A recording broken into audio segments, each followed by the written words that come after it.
في مقارنه طول اي وقت اللي تشوف المغرب البارح اللي كيب تاع اقل من 20 سنه وي. وصلت للفينال كوب دي موند. وي حدث تاريخي. فينال كوب دي موند في الكوره. وي راهو حدث ما يحلم به حتى حد.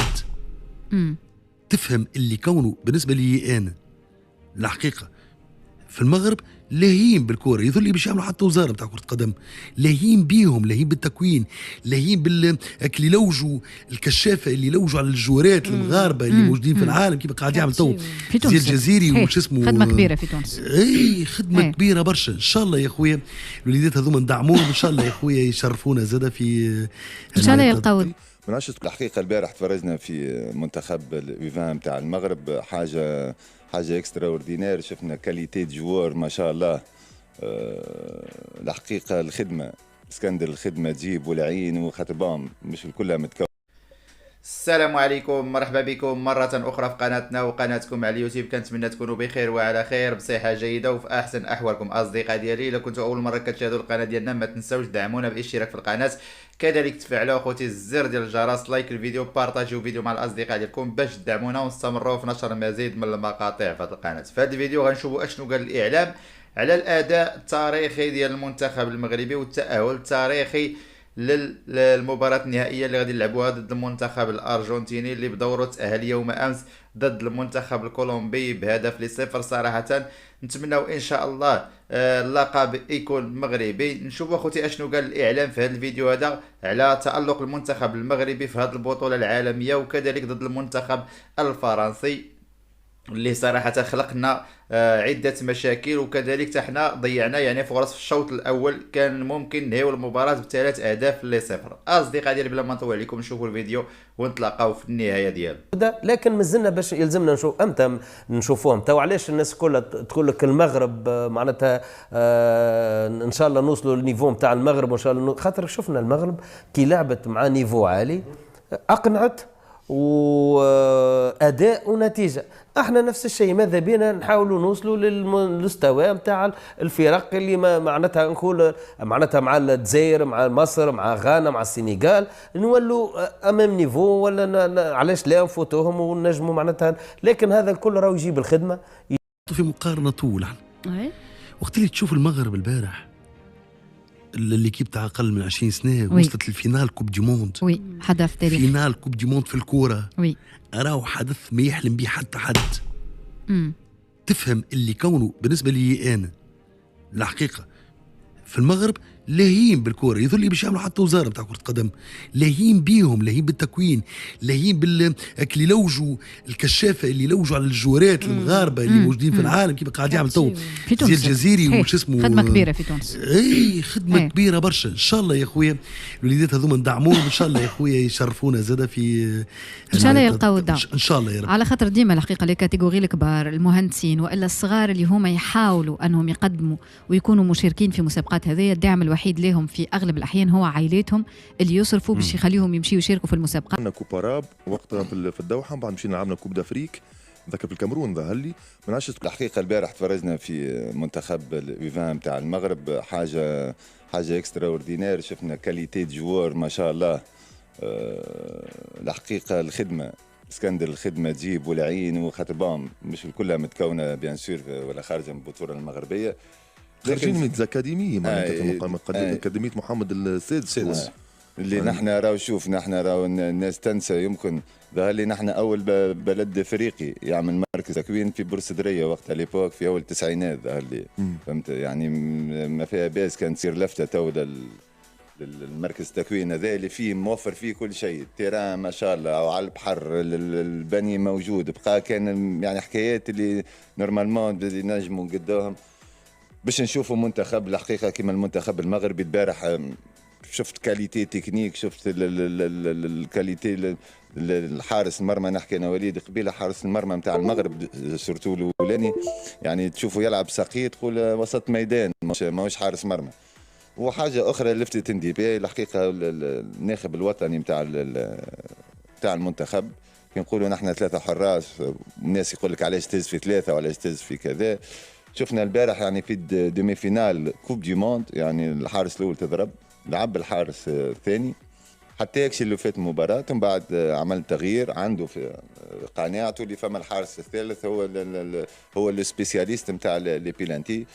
الحارس الثالث هو اللي كان بون مش جاب الماتش، لكن كان عنده البلنتي الاخر اللي هزت المغرب. الاخرين كل ما مشى لهمش ما عمل شيء هو محاله ما مشى حتى اللي بالفايده واحده رشحهم. الحارس الاول نتاع المنتخب الفرنسي ما شد حتى بيلانتي، ولذلك يعني شد كوره، شد واحده شد واحده للحموني هذاك ضيعت زوز نحى سكور صحيح مش كوره. فهمت. ولذلك شوف كي يبدا ناخب وطني زاد عنده قناعات وعنده برانسيب في حاجات معينه.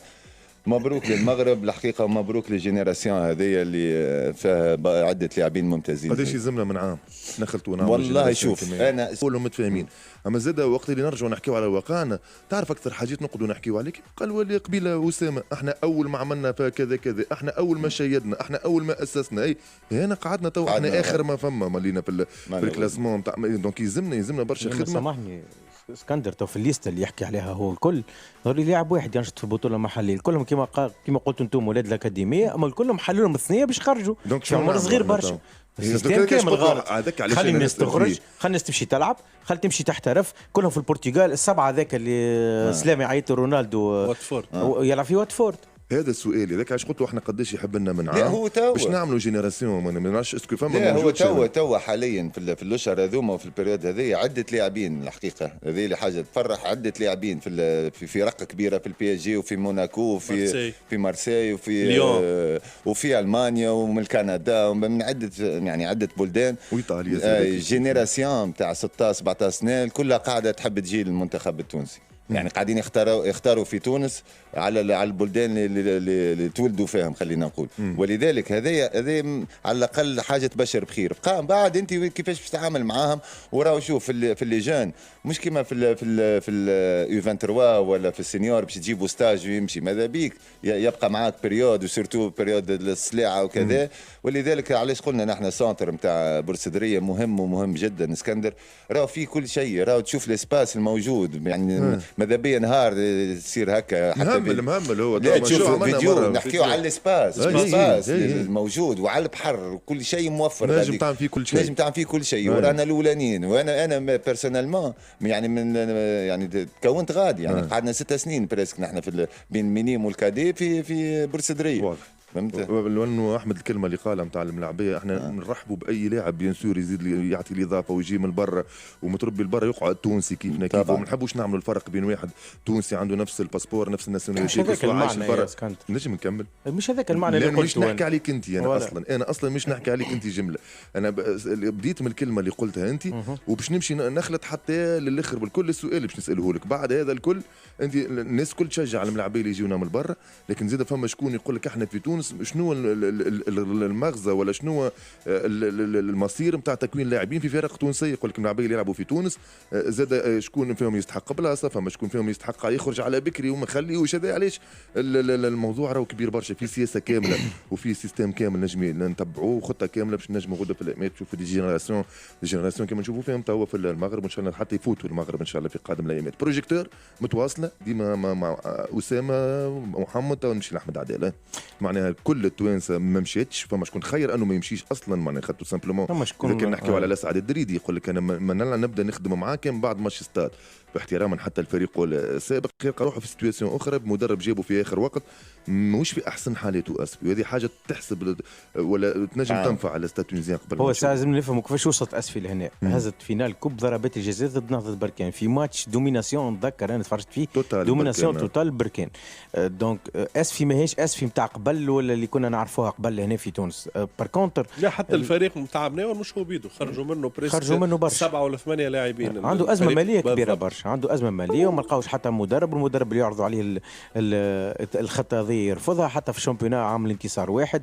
باش نختصروا كما قلت انت اقترحوا على الاسعد الدريدي، اقترحوا على الاسعد جردشاب بحسب كلامه هو، اقترحوا زاد على خالد بن يحيى، 3 رفضوا خاصه الاسعد الدريدي قال ما يمشيش الجمعيه كان بعد الملعب التونسي لانه حتى الظروف ما نتصورش كان الاسعد سعد دريدي مازال ما تصوروش يقبل في ظروف كما هذيك. الحاجه الاهم اللي حكاها اسامه والكل ذول ستاد تونيزيا ما عندها حتى عذر، الجمهور الكل وراها، ثم ديبلاسمون هيستوريك قاعد يصير الجماهير الملعب التونسي تحاول باعداد كبيره للمغرب، وبدينا نشوفوا في الفيديو وفي التصاور نتاعهم اكثر حتى تقريبا من الجزائر عملوا خرجوا على غلطه من في الدقيقه 90 تصور سنه فايقين، والافونتاج كانوا باش يلعبوا ولا لبرا. دونك الروتور في تونس هذا مهم برشا بالنسبه لهم.